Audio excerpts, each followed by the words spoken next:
हम पढ़ने वाले हैं यहाँ पर, कल तक हमारा पैरेललोग्राम का सारे फीचर हमने देख लिया था और हमने प्रूफ भी करा दिया था। आज हम पढ़ने वाले हैं रम्बस। आज हम प्रूफ करने वाले हैं रम्बस, ठीक है।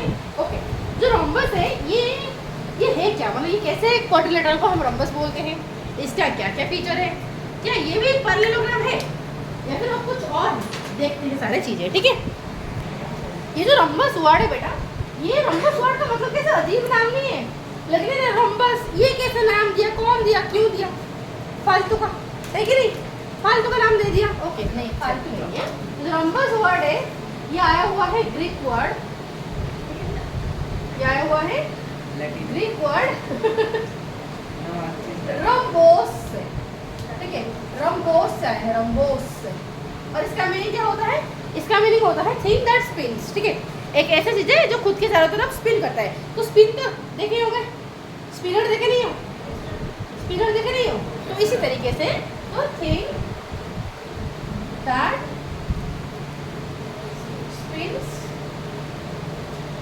अराउंड इटसेल्फ, ठीक है, तो उसको बोलते थे रम्बस। ओके, वो कैसा है, देखो स्पिनर में इस तरह जो होता है ना, कुछ कुछ जैसे इलेक्ट्रिक से इस तरह खींचते हो तो मूव होता है, देखिए हाँ, तो बीच से इस तरह एक मोटा सा होगा, ठीक है, फिर इस तरीके से छोटा सा होगा, फिर यहाँ पर धागा होगा, राइट। इसको तुम दोनों इस तरह दोनों साइड पर खींचोगे तो स्पिन करेगा, ठीक है। और जब ये स्पिनर स्पिन करता है तो इस तरीके से कुछ नजर आता है, इस तरीके से कुछ नजर आता है, ठीक है। तो इस शेप जब नजर आता है तो इस शेप का नाम दे दिया उन्होंने रम्बस, क्योंकि ये इस तरह लगता था, स्पिनर की तरह लगता है, इसलिए इसका शेप, इस शेप का नाम दिया गया रम्बस। समझ आया? तो फिर से बताओ, मैं क्लियर हो गया? क्लियर हो गया? तो दैट्स हाउ इसका नाम दिया गया रम्बस। ओके, तो रम्बस एक ऐसे फीचर है, ये क्वाड्रिलेटरल है, ऑब्वियसली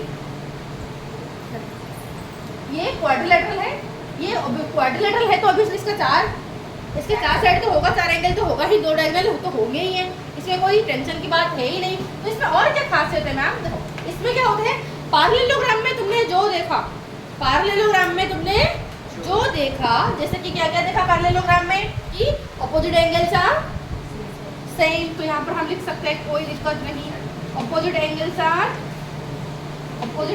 आर सेम। ओके, हमने देखा जो एडजेसेंट एंगल्स का पेयर को सम करेंगे तो कितना आता था, 180, तो यहाँ पर भी वही हालत, ठीक है। Adjacent pairs of angle, pair of angles are to 180, ठीक है, वो 180 डिग्री बनाते हैं। और क्या है मैम, ओके, इसके जो अपोजिट साइड्स होते हैं वो पैरेलल होते ही हैं, ठीक है। तो यहाँ पर भी वही फीचर, जो अपोजिट साइड से वो तो पैरेलल है ही है, पैरेललोग्राम की तरह, कोई एक्स्ट्रा नया ही नहीं है। तुम बोलोगे फिर मैम क्या डिफरेंस है, अगर सारे चीजें सही हो रहा है तो डिफरेंस ये है कि ये सारे साइड सेम नहीं थे पैरेललोग्राम का, बट यहाँ पर सारे साइड सेम है। यहाँ पर हो क्या जाएगा, ऑल साइड्स आर इक्वल, सारे इक्वल होते हैं, सारे सेम होते हैं, सेम लेंथ के होते हैं। और डायगोनल के बारे में इसका क्या बोलने का मैम, देखो पैरेललोग्राम का डायग्राम क्या था, डायग्राम क्या था कि एक दूसरे को बाइसेक्ट तो कर रहे थे, एक दूसरे को सिंपल बाइसेक्ट कर रहे थे, बट यहाँ पर 90 डिग्री में बाइसेक्ट करेंगे, दैट्स ऑल डिफरेंस, ठीक है। वहाँ पर क्या हो रहा था, जस्ट बाइसेक्ट कर रहे थे पैरेललोग्राम में, बट यहाँ पर 90 डिग्री में बाइसेक्ट करेंगे, ठीक है। तो लिखूंगी मैं, diagonals are not of equal length, not of equal length, इसका इक्वल लेंथ होता नहीं, एंड और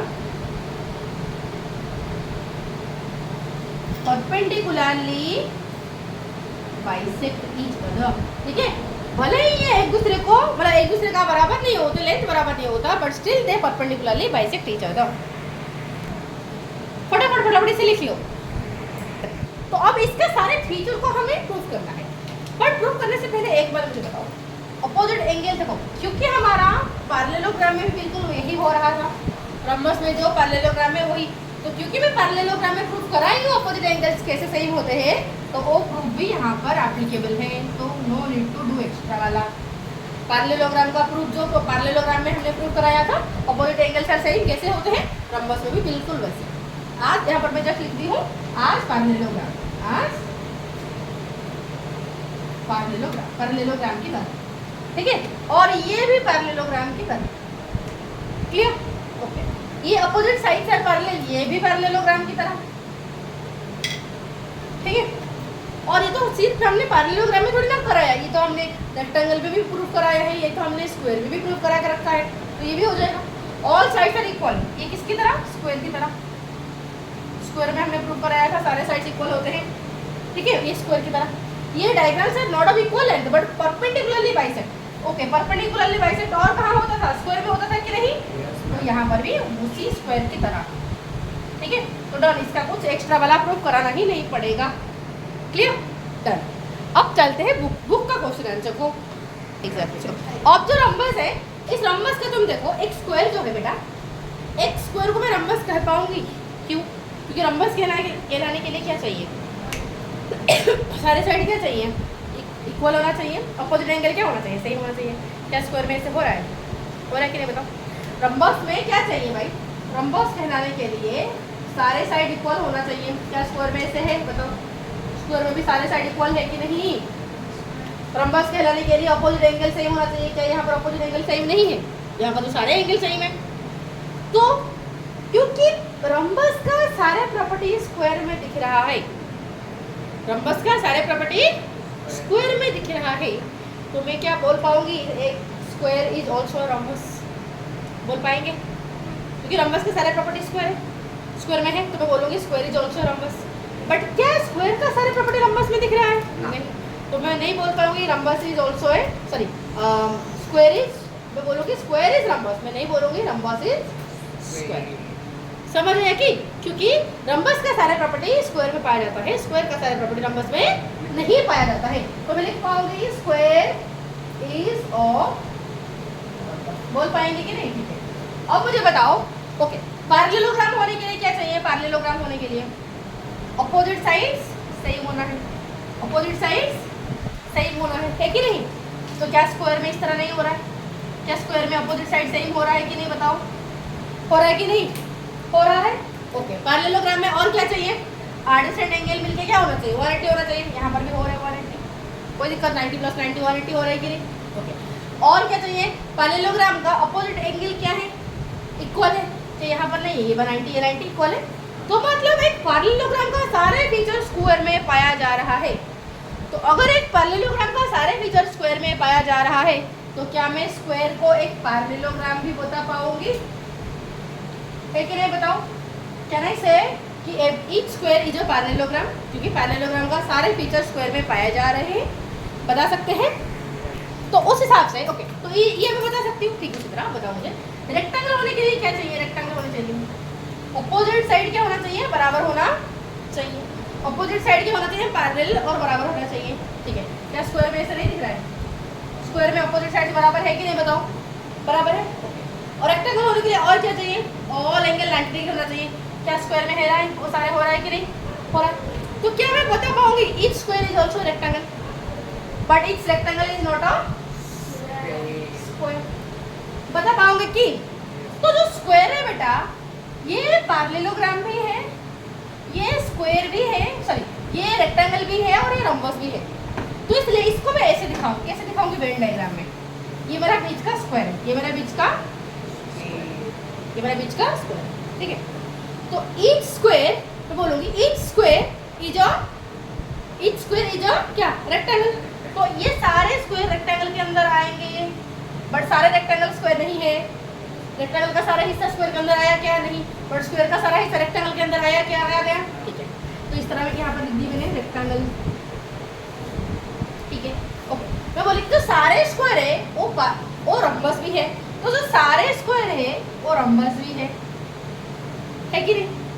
तो जो सारे स्क्वायर रंबस के अंदर आ रहा है, बट रंबस का सारा स्क्वायर के अंदर आ रहा है कि नहीं आ रहा है, तो ये मेरा हो गया रंबस। चलो अब बताओ, जो स्क्वायर है वो पैरेललोग्राम भी है, और रंबस भी पैरेललोग्राम है, और रेक्टेंगल भी पैरेललोग्राम है, तीनों ही पैरेललोग्राम है। तो इसलिए तीनों रह जाएंगे मेरा पैरेललोग्राम के अंदर। तो this is the Venn diagram showing that the relationship between these 4 quadrilateral. समझ आया। तो ये जो बड़ा वाला है ये क्या है, पैरेललोग्राम है, क्योंकि रंबस भी पैरेललोग्राम है, रेक्टेंगल भी पैरेललोग्राम है और स्क्वायर भी पैरेललोग्राम है। समझ आया? तो समझ आया रिलेशन समझ आ गया अच्छे से? चल फटाफट अब चलते सीधा फिगर डाउन को, क्योंकि जो डायग्राम परपेंडिकुलरली बाइसेक्ट करते हैं वो तो स्क्वायर में भी था, स्क्वायर में भी हमने प्रूव कराया था, मतलब ये भी डन। ठीक है, अब चले देखते हैं। बोला कि find the remaining angles in the following quadrilateral. बेटा ये क्वाड्रिलेटरल है, 1 नंबर का बिट 1 देखो, this is a quadrilateral. Which kind of quadrilateral it is? Which kind of quadrilateral it is? कौन किस प्रकार का क्वाड्रिलेटरल है ये? पैरेललोग्राम है। ठीक है, तो अगर ये पैरेललोग्राम है तो अपोजिट साइड्स क्या होंगे? बराबर होंगे और पैरेलल भी होंगे। ठीक है, ये जो एंगल दिया है बोला कि ये 40 है, तो बाकी एंगल्स क्या होंगे बताओ? पैरेललोग्राम का सामने पता है जो अपोजिट एंगल क्या होता है?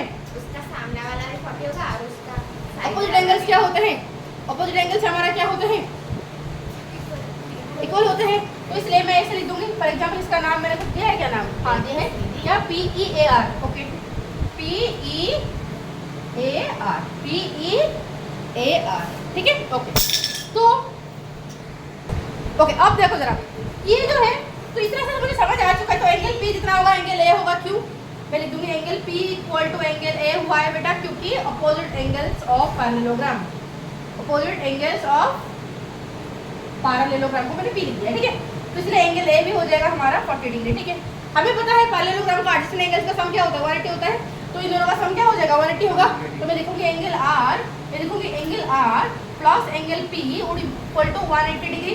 तो एंगल R कितना मुझे पता रही, एंगल P तो हमारा दिया हुआ है 40 इक्वल टू 180 डिग्री। तो मुझे लाना है एंगल R, तो क्या करूँगी मैं? 180 माइनस 40 करूँगी तो आंसर कितना आ जाएगा? 140 आएगा। बबल तुम्हें समझ आ रहा है? बबल तुम्हें समझ आ रहा है? ठीक है, तो एंगल R कितना हो गया? 140। तो अगर ये 140 हो गया तो मतलब ये भी कितना हो जाएगा? 140। क्यों? क्योंकि अपोजिट एंगल्स क्या होता है? सेम होते हैं। डन। तो इस तरीके से हमने सारे एंगल्स को फाइंड किया। बाकी दिया है सेकंड बिट 2 को चलते हैं। तो बिट 2 में क्या दिया है? बिट 2 में हमें बोल रखा है कि ओके, तो यहाँ पर भी वही हालत है, यहाँ पर भी वही हालत है। ठीक है, SRQP, SRQP। ओके, तो इसमें ये बोला, ये बेटा ये बोला है ओ, ये उस तरफ झुका हुआ है। ठीक है, इस तरफ झुका हुआ है। ठीक है, ये इस तरफ झुका हुआ है। ठीक है, चलो, तो यहाँ पर ये मेरा SPQR, SPQR। ठीक है, तो ये दिया है 110। तो बाकी सारे एंगल निकाल पाओगे कि नहीं बताओ? इस हिसाब से निकाल लोगे आराम से। ओके, गंगोत्री, मिक्की और तुम तीनों के लिए बता रही हूँ क्योंकि तुम कट गए थे। देखो प्रीवियस वाला क्वेश्चन जो था ये बिल्कुल सेम है। ठीक है, क्या है? बोला कि ये जो क्वाड्रिलेटरल है इसमें ये वाला एंगल दिया है, बाकी तीनों एंगल को पूछा है। तो कैसे फाइंड करेंगे बेटा? हमें ये दिख रहा है कि ये पैरेललोग्राम है, तो अगर ये पैरेललोग्राम है तो अपोजिट एंगल सेम होंगे कि नहीं? तो ये 110 तो ये भी 110 होगा कि नहीं? हमें पता है एडजेसेंट एंगल क्या होते हैं? 180 होते हैं। तो अगर एडजेसेंट एंगल 180 होते हैं तो ये फिर angle P plus angle S मिलके क्या होंगे? 180 होंगे। तो एंगल P दिया है 110 plus angle S equal to 180। तो ठीक उसी तरह एंगल S क्या हो जाएगा? 180 माइनस 110 करूँगी तो कितना आ जाएगा? आंसर 70 आ जाएगा। तो इसलिए एंगल S हो गया 70। अगर एंगल S हो गया 70, उसका अपोजिट एंगल Q तो भी हो जाएगा 70। समझ आया कि क्लियर हुआ? तो ठीक है, मिक्की समझ नहीं आया? अरे पागल सुनो, ये पैरेललोग्राम है रे, तुम कट गई थी। देखो ये पैरेललोग्राम में हमें पता है ये बोला कि 110, तो ये भी होगा 110। क्योंकि अपोजिट एंगल से सही होता है ना। ओके, एडजेसेंट एंगल क्या होते हैं? 180 होता है। तो इन दोनों का सम 180 होगा, तो 180 से ये माइनस कर दूँ तो ये आ जाएगा 70। तो ये 70, तो ये कितना होगा? ये भी 70, क्योंकि अपोजिट एंगल सेम होते हैं। That's all. ठीक है, और बिट 3 को चले, बिट 3 भी कर पाओगे कि देखते हैं। यहाँ पर दिया क्या है? सुनो, इस तरीके से दिया है कि XWVU। Okay, XWVU। ओके, तो बीच में इस तरीके से डायग्राम दिया गया है। ठीक है, और यहाँ पर लिखा गया 30 डिग्री। यहाँ पर दोनों सेम है, यहाँ पर दोनों सेम है। ध्यान से देखो जरा, ध्यान से देखो जरा बेटा, यहाँ पर सारे एंगल्स को फाइंड करने के लिए बोला गया है। Okay done. ओके, तो यहाँ पर जो मुझे बोला गया कि देखो ये साइड जितना ये साइड उतना है, तो बेटा ये साइड जितना ये साइड अगर उतना है तो ये एंगल कितना होगा? ये एंगल उतना होगा कि नहीं? आइसोस्केल्स का सेम साइड वाले का सेम साइड जिस एंगल को फेस करते हैं वो भी सेम होते हैं कि नहीं, तो इसलिए ये 30 तो ये भी हो जाएगा 30। ओके, अब ट्राइंगल का एंगल सम प्रॉपर्टी अप्लाई करो, तीनों एंगल का सम कितना होगा 180, राइट। तो उस हिसाब से मेरा ये 30 प्लस 30, ये 30 प्लस 30, ये मुझे पता नहीं क्या है, इक्वल टू होना चाहिए 180 हो गया। 60 प्लस ये मुझे पता नहीं क्या है, ये 180, तो ये क्या आ जाएगा 180 माइनस 60 हो जाएगा कि नहीं, तो आंसर आ जाएगा 120 आएगा कि नहीं बताओ। तो इस हिसाब से ये हो जाएगा हमारा 120 होगा कि नहीं। तो बेटा अगर यहाँ पर तो ये 120 तो ये भी तो होगा 180, क्योंकि ये पैरेललोग्राम है, पैरेललोग्राम है कि नहीं, अपोजिट एंगल से अपोजिट साइड से पैरेलल होना चाहिए, अपोजिट साइड पैरेलल होना चाहिए पैरेललोग्राम का, हो रहा है अपोजिट साइड पैरेलल, कोई दिक्कत नहीं है। तो इसलिए ये जितना होगा ये भी उतना होगा, 120 होगा कि नहीं बताओ, 120 होगा कि नहीं, अपोजिट एंगल सेम होते हैं। लिख पाओगे आराम से, प्रोसेस से लिख तो पाओगे ना, ठीक है। अब जो है मुझे पता नहीं ये कितना है, मुझे पता नहीं ये कितना है, जो भी होगा सपोज ये ए है तो ये भी होगा ए। एंगल सम प्रॉपर्टी क्या कहता है, तीनों एंगल का सम क्या होगा 180 होगा। उस हिसाब से मैं लिखूंगी, क्या लिखूंगी कि 120 प्लस ए इक्वल टू क्या होगा 180 होगा कि नहीं बताओ, लिख पाएंगे, ठीक है। तो फिर 120 प्लस ए मतलब 2a इक्वल टू 180 होगा कि नहीं। अब 2a इक्वल टू कितना हो जाएगा 180 minus 120 which will be 2a equal to 160, नहीं सॉरी 60 नॉर्मल 60, तो अगर ये नॉर्मल 60 हो गया तो फिर a कितना हो जाएगा 60/2 व्हिच इज 30, क्लियर है। yes. तो a हो गया 30 मतलब ये भी हो जाएगा 30, ये भी हो जाएगा 30, दैट्स ऑल, क्लियर हो गया, क्लियर की सबको क्लियर हो रहा है, चलो ठीक है। अब फोर्थ वाला भी बिल्कुल ऐसा ही दिया है, क्या कर पाओगे, फोर्थ वाला भी 4 भी बिल्कुल सेम है, क्या कर पाओगे, होगा सबको पूछ रही हूँ, यस मैम, पक्का वाला, यस मैम।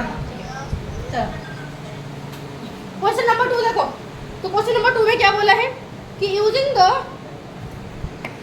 ओके 2 नंबर बोला है कि using the diagonal property construct a parallelogram which diagonals are of length 7, देखो डायगोनल प्रॉपर्टी यूज करके पैरेललोग्राम कंस्ट्रक्ट करना है। ओके, जिनका जो डायगोनल्स है वो 7 सेंटीमीटर और 5 सेंटीमीटर, ठीक है 7 सेंटीमीटर, यहाँ से हमारा 7 सेंटीमीटर और यहाँ से हमारा 5 सेंटीमीटर, ठीक है। तो डायगोनल प्रॉपर्टी यूज करके हमें पैरेललोग्राम कंस्ट्रक्ट करने के लिए बोला गया है।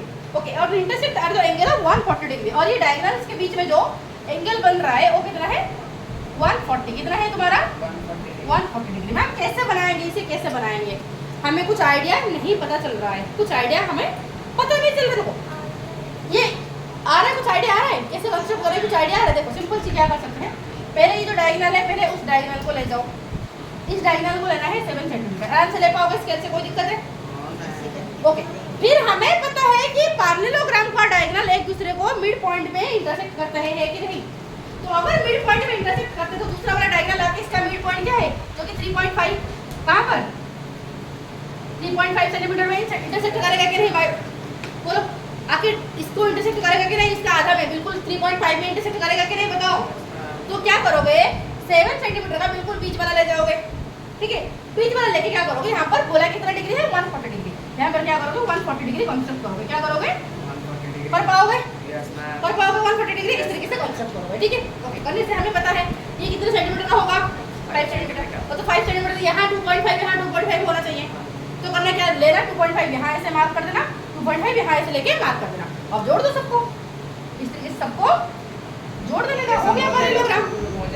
दिक्कत कोई दिक्कत की बताओ, होगा तो हाँ कल करके लाओगे, यस मैम, ठीक है रेडी। चलो ओए अल्लाह से ऊहू क्या हो रही है दादी, मैं दिमाग में घुसा नहीं, ये 3.2 अरे ओ फिर से समझा दूंगी, फिर से समझा दूंगी। ओके देखो ध्यान से सुनो, तुम्हें बोला गया कि इस तरीके से तुम्हें पैरेललोग्राम, ए भाई बोला कि पैरेललोग्राम इस तरीके से तुम्हें कंस्ट्रक्ट करना है जिसका जो डायगोनल्स का लेंथ है, एक है 5 सेंटीमीटर, दूसरा डायगोनल का लेंथ है 7 सेंटीमीटर, ठीक है। और जो डायगोनल्स एक दूसरे को बीच में इंटरसेक्ट कर रहे हैं वो है 140 डिग्री, कितना है 140 डिग्री, क्लियर है, क्लियर हो रहा है कि इतना तो क्लियर हुआ तो ठीक है।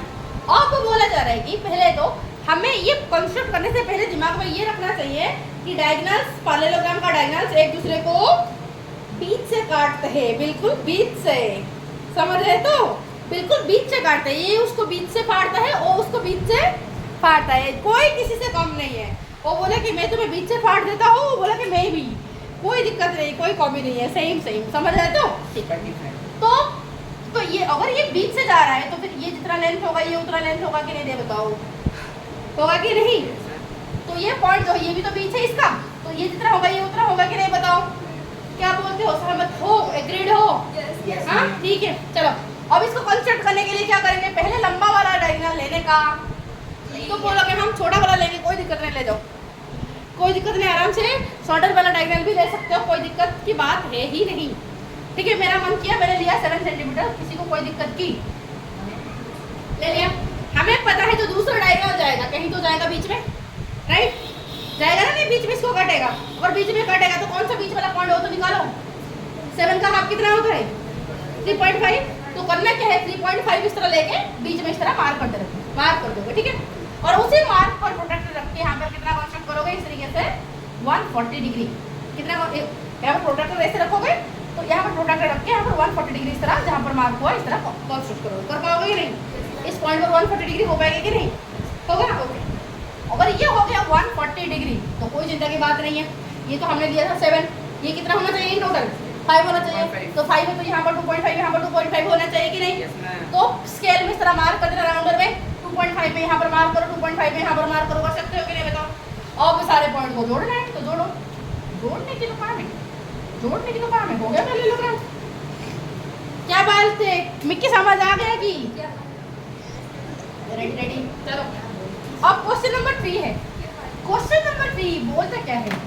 क्या कुछ नहीं बोलता है, लिखता है कुछ है, ठीक है? Using the diagonal properties construct a rhombus whose diagonals are of length। ओ वहां पर पैरेललोग्राम बोला था, यहाँ पर rhombus है, क्या दिक्कत है? वही तो है, बट ध्यान रहे यहाँ पर डायगोनल परपेंडिकुलरली बाइसेक्ट करते हैं, मतलब दे 90 डिग्री में इंटरसेक्ट करेंगे, है कि नहीं? तो 90 डिग्री में काटना पड़ेगा इन दोनों को, और कुछ नहीं।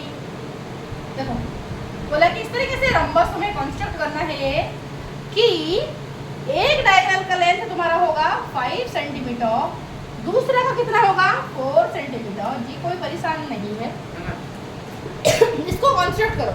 ओके, इसका बीच का ये तो कितने डिग्री में ये इंटरसेक्ट करता है दिया नहीं, क्यों नहीं दिया? क्योंकि ऑब्वियसली 90 डिग्री में करता है ये, कोई चिंता की बात है नहीं, है कि नहीं? तो करना क्या है, पहले मैंने ले लिया लॉन्गर वाला डायगोनल जो कि 5 सेंटीमीटर, पता है दूसरा डायगोनल लाके इसको बीच में काटता हुआ जाएगा, क्योंकि ये भी पैरेललोग्राम है और ये पैरेललोग्राम है, ये इसके पास सारे पैरेललोग्राम का प्रॉपर्टी होगा कि नहीं? तो यहाँ पर भी डायगोनल बिल्कुल बीच से काटेंगे कि नहीं बताओ? अगर ये बीच से काटेगा तो कहाँ काटेगा? 2.5 पे काटेगा, कहाँ पर काटेगा? 2.5 पे। दैट जो काटता हुआ जाएगा कैसे एंगल बनाएगा? 90 डिग्री। तो सीधा प्रोडक्ट यहाँ पर रखोगे, 90 डिग्री में सीधा इस तरह खींच लोगे, समझ आए? तो इस पॉइंट में 90 डिग्री खींच लोगे। ओके, अब जो है दूसरा डायगोनल क्या था 4 सेंटीमीटर, अगर टोटल 4 सेंटीमीटर तो यहाँ कितना रहेगा? 2 यहाँ 2 रहेगा कि नहीं? तो 2 सेंटीमीटर इस तरह मार्क कर दोगे, यहाँ पर 2 में मार्क करो, यहाँ पर 2 में मार्क करो, अब सबको ज्वाइन कर दो, हो गया रंबस। कोई दिक्कत की? क्या दिक्कत की? डन? डन तो वेरी गुड, ठीक है। नेक्स्ट क्लास में पढ़ेंगे आगे।